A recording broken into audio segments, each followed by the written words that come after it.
ایک اقدام کی قیمت چکائے گی۔ عہدوں کی لالچ میں وہ کہتے ہیں کہ کوئی اتنا کیسے گر سکتا ہے جتنا کہ پاکستان پیپلز پارٹی گر چکی ہے وزارتوں اور عہدوں کے چکر میں۔ ارشد شریف صاحب جو ہیں وہ کہتے ہیں کہ ڈالر جو ہے وہ اوپر جا رہا ہے، سٹاک ایکسچینج نیچے جا رہی ہے مسلسل 2 دن سے۔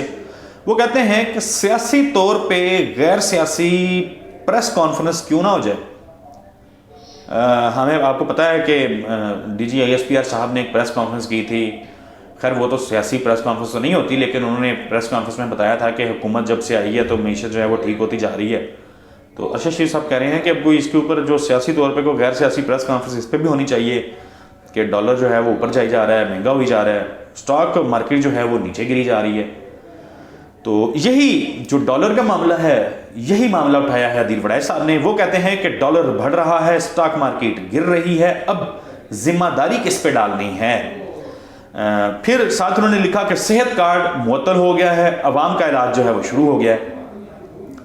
پچھلی حکومت کے کوئی کارنامے اچھے ہوں یا نہ ہوں، ایک کارنامہ ہے جو میں سمجھتا ہوں کہ بڑا شاندار اور بڑا جاندار تھا، وہ تھا صحت کارڈ۔ صحت کارڈ جو ہے اب اس کے اوپر ہسپتالوں نے علاج کرنا بند کر دیا ہے، اسپتال جو ہیں وہ اس میں علاج ہی نہیں کر رہے اب لوگوں کا۔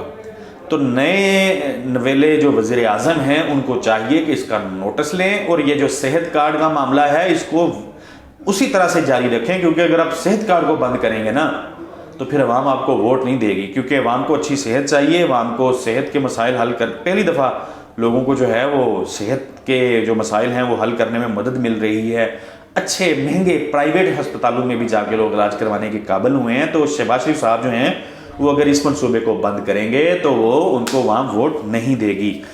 عمران ریاض کہتے ہیں کہ آپریشن رجیم چینج کے کچھ کردار عوامی رد عمل اور عمران خان کی بڑھتی تحریک سے خائف ہیں اور اب اس سارے عمل کو انا کا مسئلہ بنا کر ایک بڑی چال تیار کر رہے ہیں۔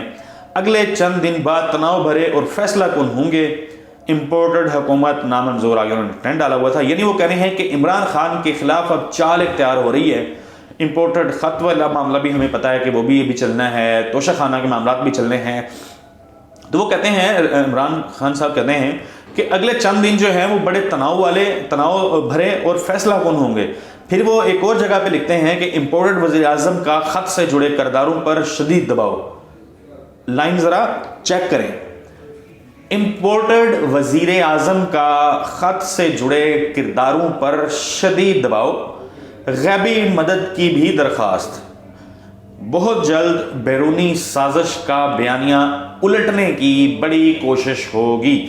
کوشش کرنا شہباز شریف صاحب کا حق ہے، لیکن یہ سازش اس سازش کو اب آپ نل اینڈ وائڈ نہیں کر سکتے، کیونکہ پاکستان کا بچہ جانتا ہے کہ ایک لیٹر آیا بیرون ملک سے اور اس میں لکھا ہوا تھا کہ عمران خان کی حکومت کو گھر نہ بھیجا گیا، عدم اعتماد کی تحریک کامیاب نہ ہوئی تو اس کے بڑے سنگین کانسیکوینسز ہوں گے۔ اگر عمران خان گھر چلے گئے تو پھر یہ نہیں لکھا تھا کہ کوئی آئے گا، بلکہ لکھا تھا اگر عمران خان گھر چلے گئے تو پھر معاملہ ٹھیک ہو جائیں گے اور ہم آپ کو معاف کر دیں گے۔ اسی کے اوپر عمران خان نے کہا تھا کہ امریکہ ہوتا کون ہے ہمیں معاف کرنے والا۔ تو اب اس معاملے کو لے کر کے آپ جتنی مرضی کہانیاں کریں، جتنے مرضی جو ہے آپ اس کو مینیپولیٹ کرنے کی کوشش کریں، لوگوں سے سٹیٹمنٹ دلوائیں، بیان دلوائیں، کچھ الٹے لٹک جائیں، کچھ نہیں ہونے والا۔ وہ جو عوام بچہ پاکستان کا سمجھ چکا ہے کہ لیٹر آیا تھا، غیر ملکی مداخلت ہوئی تھی، جیسا کہ قومی سلامتی کمیٹی کے اعلامیے میں بتایا گیا، پھر ڈیمارچ جس طرح کیا گیا، رد عمل دینے کا فیصلہ کیا گیا۔ تو اب آپ آگے کہانی سنائیں گے نا اگر عوام کو کہ کچھ نہیں تھا جی، یہ تو ایسا ہی تھا، ویسے تھا، یہ تھا، وہ تھا، تو عوام آپ کو پھر۔ عارف حمید بھٹی صاحب جو ہیں وہ کہتے ہیں پاکستان مافیاز کے لیے محفوظ ترین ملک ہے، یہاں جعلساز، دھوکہ بازوں، فراڈیوں، ظالموں، کرپشن کرنے والوں کے سامنے قانون نہ صرف بے بس ہے بلکہ ان کے خلاف انصاف لینے کی کوشش بھی جرم ہے۔ صحیح کہہ رہے ہیں عارف حمید بھٹی صاحب، تمام کرمنلز ہم نے دیکھا، جو 35-40 کی کیبنٹ بنی ہے اس میں کوئی 2 درجن سے زائد جو ہیں وہ لوگ ہیں جو بیل لے کے، جو ضمانتوں کے اوپر جو ہیں وہ وزیر بن رہے ہیں۔ یہ یہ طریقہ ہے جو یہ پاکستان کو، پاکستان کے نام کو، پاکستان کی عوام کو جو شرمندہ کر رہے ہیں، ان کو چپیڑے مار رہے ہیں کہ یہ تمہاری اوقات ہے، تمہارے اوپر انہی لوگوں کو مسلط کریں گے، انہی ڈرامے بازوں کو، انہی کرپٹ لوگوں کو جن کے اوپر بڑے بڑے کیسز ہیں، جنہوں نے اس ملک کو نوچا ہے، لوٹا ہے، ان کو مسلط کریں گے۔ اور یہ چیلنج دیا ہے انہوں نے عوام کو کہ ہم مسلط کریں گے، آپ ان کو اتار کے دکھائیں۔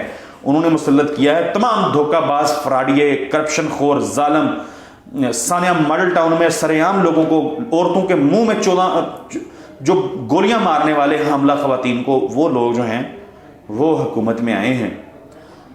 بالکل عارف حمید بھٹی صاحب جو ہیں وہ غلط نہیں کہہ رہے، وہ بالکل ٹھیک کہہ رہے ہیں۔ آخر پہ وہ لکھتے ہیں کہ امپورٹر حکومت نامنظور کو بچانے کے لیے غیر ملکیوں کے ساتھ ملک کے لوگ بھی تو شامل ہیں۔ جب تک جرائم پیشہ افراد کو پشت پناہی اور مدد ملتی رہے گی، نہ امن ہوگا، نہ انصاف ہوگا۔ امن اور انصاف کی تلاش تو بڑے عرصے سے جاری ہے، اور غیر ملکیوں کی مدد کرتے کرتے ہم نے اپنے پاکستان کا، اپنے پیارے پاکستان کا کتنا نقصان کیا ہے۔ پاکستان کا بچہ بچہ جانتا ہے، پاکستان کے لوگ، ہر پاکستان کا رونا ہی یہ ہے کہ آپ نے دوسروں کی جنگوں میں شرکت کر کے ہمارا بیڑا غرق کر دیا، ہماری معیشت کو تباہ کیا، ہمارے آپ نے 70,000 لوگ مروا دیے، 100 ارب ڈالر سے زائد کا ہمیں نقصان کروا دیا۔ اگر پھر کسی کو شوق ہوا چاہتا ہے کہ اس نے جا کے بیرونی جنگیں لڑنی ہیں، اور جو اغیار ہیں ان کی مدد میں وہ کوئی اتنا بابلا اور پاگل ہوا جاتا ہے، تو وہ جائے۔ قوم پاکستان کی تو قربانیاں دیتی رہے گی، یہی مستقبل ہے، تو یہی ٹھیک ہے۔ مجھے اگلی ویڈیو تک کے لیے اجازت دیجیے، اللہ حافظ۔